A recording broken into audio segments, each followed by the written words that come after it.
Hawks are majestic.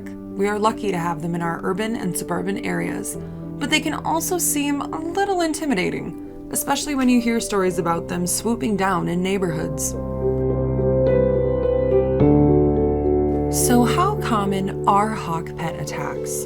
We're going to look at the facts, myths, and why pet attacks from hawks are incredibly uncommon, and how these birds are so beneficial.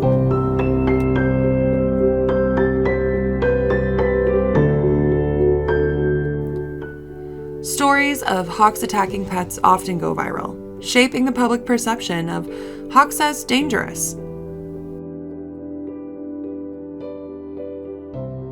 But as we explain in Urban Raptors, these incidents, while dramatic, are isolated and don't represent typical hawk behavior.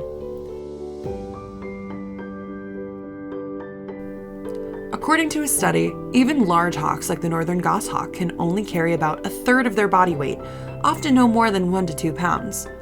That is important when you consider that the average domestic house cat in the US weighs between 8 and 10 pounds.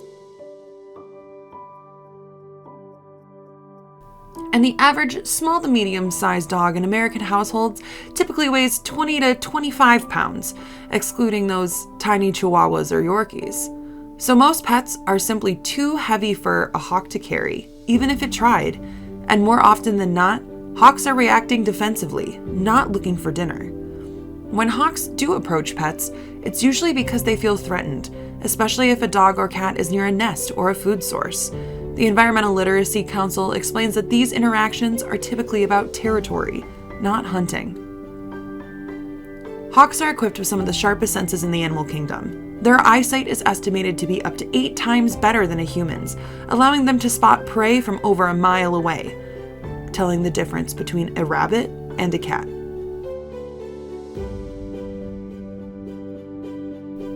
They also have impressive speed. The red-tailed hawks can dive at speed up to 120 miles an hour when closing on prey, using precision flight and focus with incredible accuracy.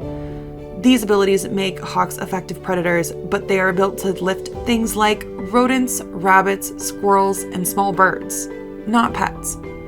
If they swoop above them, they're making a statement.